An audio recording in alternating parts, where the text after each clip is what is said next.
रख देते हैं। मुंबई हमलों का दोषी तहव्वुर राणा भारत वापस लाया जा रहा है। एनआईए और रॉ की खास टीम विमान से राणा के साथ वापस लेकर के आ रही है राणा को, और इसके साथ साथ गाजियाबाद के हिंडन एयरबेस पर विमान उतारा जाएगा। यहां से राणा दिल्ली के एनआईए हेडक्वार्टर ले जाया जाएगा। इसके बाद एनआईए अदालत में पेशी भी हो सकती है। इसके साथ साथ आपको बता दें, एनआईए इसकी रिमांड मांगते हुए नजर आएगी। राणा के पूरे रूट यानी कि जहां जहां वो जाएगा वहां वहां कड़ी सुरक्षा के इंतजाम किए गए हैं। देश के एनएसए अजीत डोभाल खुद मोर्चा संभाले हुए हैं और पेशी के बाद खास सुरक्षा वाली जेल में उसे ले जाया जा सकता है। इसको लेकर के भी इंतजाम किए गए हैं। इसके लिए भी दिल्ली के तिहाड़ जेल में खास तैयारी की गई है और मुंबई के आर्थर रोड जेल में भी इसको लेकर विशेष इंतजाम किए गए हैं। मुंबई हमले में पकड़ा गया कसाब भी आर्थर रोड पर ही इसी जेल में रुका हुआ था और अब ये माना जा रहा है कि तहव्वुर राणा को भी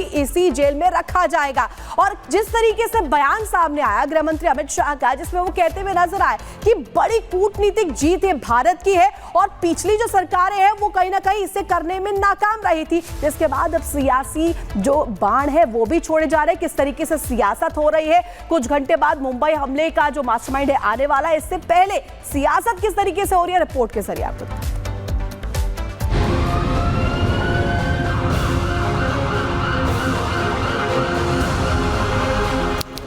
26 नवंबर 2008 का ये वो काला दिन था जब पाकिस्तान से लश्कर तैयबा के 10 आतंकवादी मुंबई में दाखिल हुए। फिर तड़तड़ाती गोलियों की बौछार शुरू कर दी। देखते ही देखते 24 घंटे चलने वाली मुंबई चीख पुकार में बदल गई। फिर मौत का तांडव 3 दिन तक चलता रहा। इस हमले में 166 लोग मारे गए, 300 से ज्यादा लोग घायल हुए। मुंबई में 26 नवंबर 2008 को आतंकी हमला हुआ था। इस आतंकी हमले की आग आज भी धधक रही है। होटल ताज, छत्रपति शिवाजी टर्मिनस, कामा हॉस्पिटल, लियोपोल्ड कैफे और नरीमन हाउस जाने पर आज भी घाव हरे नजर आते हैं। ये वो जगह है जहां आतंकवादी खून की होली खेलते रहे। मुंबई के सीने पर गोलियां बरसाती रही और सड़कों पर लाश बिछती गई और भारत के इतिहास में एक काला अध्याय जुड़ गया, जिसे भारत के लोग शायद ही भुला पाएंगे। इस काले दिन को याद कर देश की जनता आज भी सिहर उठती है। पाकिस्तान के कराची से सभी 10 आतंकी एक नाव के जरिए मुंबई के लिए निकले थे। समंदर के रास्ते ही उन्होंने मुंबई में एंट्री की। मुंबई को हिलाकर रख देने वाले इस हमले के 16 साल बीत चुके हैं, लेकिन इसकी यादें अभी भी ताजा है और इसकी तस्वीरें देखकर आज भी रोंगटे खड़े हो जाते हैं। 4 दिन के ऑपरेशन में भारतीय सुरक्षा बलों ने 9 आतंकियों को मार गिराया था, जबकि आमिर अजमल कसाब को जिंदा पकड़ा गया था, जिससे 2012 में फांसी दी गई थी। मुंबई को दहलाने वाले सारे आतंकी तो मारे गए, लेकिन इस हमले की साजिशकर्ता अब भी जिंदा है और उन्हीं साजिशकर्ताओं में से एक है तहव्वुर राणा। आरोप है कि राणा को हमले की साजिश के बारे में पहले से पता था। सारी प्लानिंग उसकी नजरों के सामने हुई थी और उसने टारगेट की रेकी भी की थी। वह पाकिस्तान की सेना में डॉक्टर के तौर पर काम कर चुका है। तहव्वुर राणा मुंबई हमलों के सबसे संगीन किरदार हेडली का लंगोटिया दोस्त है और उसी दोस्त ने उसका खेल बिगाड़ दिया। एनआईए को आशंका है कि मुंबई हमले में राणा की भूमिका हेडली की फंडिंग से कहीं ज्यादा थी। 26 नवंबर 2008 में हमले के ठीक पहले 13 नवंबर से 21 नवंबर के बीच राणा अपनी पत्नी सम्राज राणा अख्तर के साथ भारत के दौरे पर था और इस दौरान वह दिल्ली के साथ साथ उत्तर प्रदेश के आगरा, हापुड़, केरल के कोच्चि, गुजरात के अहमदाबाद और मुंबई भी गया था। राणा पाकिस्तानी खुफिया एजेंसी आईएसआई, सेना और आतंकी आकाओं के लगातार संपर्क में था। आपको बता दें कि मुंबई हमले की 405 पन्नों की चार्जशीट में राणा का नाम आरोपी के तौर पर दर्ज है। इसके मुताबिक राणा आईएसआई और लश्कर तैयबा का मेंबर है। राणा हमले के मास्टरमाइंड मुख्य आरोपी डेविड कोलमैन हेडली की मदद कर रहा था।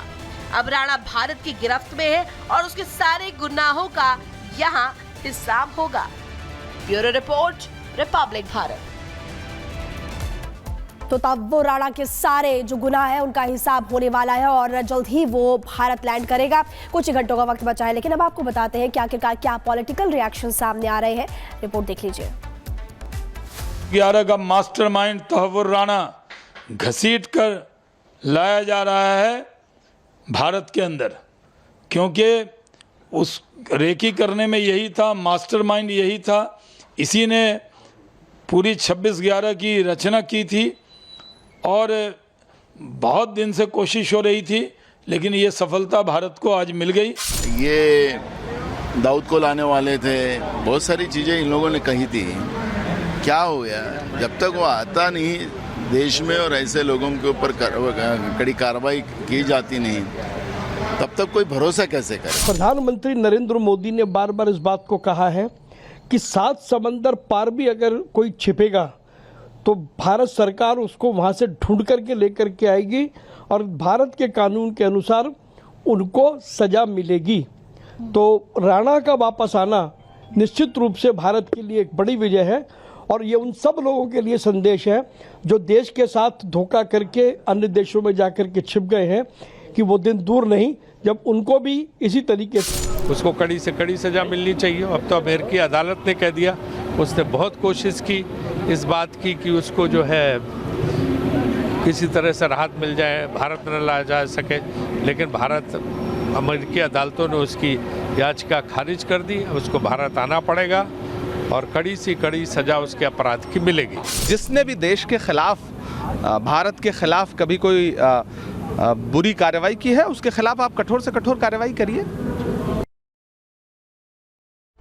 तो देखिए, तहव्वुर राणा का पूरा हिसाब किताब किया जाएगा और इसके साथ साथ ये भी सामने आ रहा है कि कई और परतें जो है वो भी खुल सकती हैं, कई और बड़े खुलासे जो है वो भी हो सकते हैं। लेकिन अब आपको ग्राफिक्स के माध्यम से दिखाते हैं कि आखिर कैसे पकड़ा गया तहव्वुर राणा। 2009 में गिरफ्तारी हुई, FBI ने शिकागो से गिरफ्तार किया। इसके साथ साथ आपको बता दें, गिरफ्तारी के दौरान आपको बता दें डेनमार्क में हमले की साजिश ये रचता हुआ नजर आया था, जिसको लेकर के भी खुलासे हुए हैं। हमले के लिए दोनों डेनमार्क जा रहे थे, यानी कि हेडली और तहव्वुर राणा दोनों ही डेनमार्क की तरफ जा रहे थे। बाद में 26/11 हमले के सुराग भी वहां से मिले हैं, यानी कि कई सबूत, कई साक्ष्य मिले हैं। 26/11 हमले में भूमिका का खुलासा भी किया गया है कि अहम भूमिका निभाई है, मास्टरमाइंड की भूमिका निभाई है। 2009 में राणा और हेडली की गिरफ्तारी हुई है। तो देखिए किस तरीके से यहां पर गिरफ्तारी पॉसिबल हो पाई, किस तरीके से ये शिकंजे में आया, चंगुल में आया और फंसता चला गया और अब भारत वापसी हो रही है। मुंबई में 3 दिनों तक आतंकियों ने ऐसा तांडव मचाया जिसने पूरे देश को झकझोर कर रख दिया।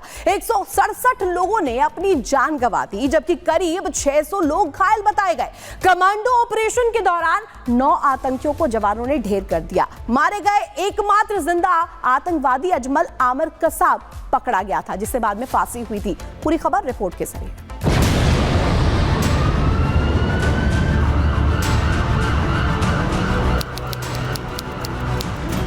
भारत के इतिहास में ये एक ऐसी तारीख है जिसे जब भी कोई याद करता है तो उसकी आंखें गमगीन हो जाती हैं और दहशत की तस्वीरें आंखों के सामने तैरने लगती है, क्योंकि इसी दिन देश की आर्थिक राजधानी मुंबई सबसे बड़े आतंकी हमले का गवाह बनी। लश्कर-ए-तैयबा के 10 आतंकियों ने मौत का जो तांडव मचाया, उसे आज भी याद करके लोग सिहर उठते हैं। अब से बस कुछ ही घंटे बाद माया नगरी को दहलाने और सैकड़ों लोगों की मौत का जिम्मेदार और इस हमले का मास्टरमाइंड तहव्वुर राणा भारत की सरजमी पर होगा। अब तहव्वुर राणा के गुनाहों का हिसाब होना तय है, लेकिन क्या आप जानते हैं कि मुंबई में हुए इस खौफनाक हमले के बाकी गुनहगारों को क्या सजा मिली? अजमल कसाब और डेविड हेडली 26/11 आतंकी हमले में गुनहगारों की लिस्ट में वो नाम है जिसमें से एक ने इस हमले का जाल बुना और दूसरे ने जमीन पर उतरकर इस हमले को अंजाम देने में अहम भूमिका निभाई। लेकिन इन दोनों को अपने किए की सजा मिल चुकी है। हालांकि अब भी मुंबई हमले के कई कसूरवारों का हिसाब होना बाकी। इसमें सबसे पहला नाम आता है लश्कर-ए-तैयबा के चीफ हाफिज सईद का, जो पाकिस्तान में कहीं छिपकर बैठा है। अगला नंबर जाकिउर रहमान लखवी का है, जिसे ISI ने अंडरग्राउंड कर रखा है। मुंबई हमले में भारत के मोस्ट वांटेड दाऊद इब्राहिम का भी हाथ था, वो भी पाकिस्तान में छिपा हुआ है। मुंबई को दहलाने वाले एक एक गुनहगार का हिसाब हो रहा है। 26/11 आतंकी हमले में शामिल तहव्वुर राणा अब भारत के शिकंजे में है, जिसके बाद ये कयास भी लगाए जाने लगे हैं कि अब अगला नंबर किसका है। Bureau report, Republic Bharat.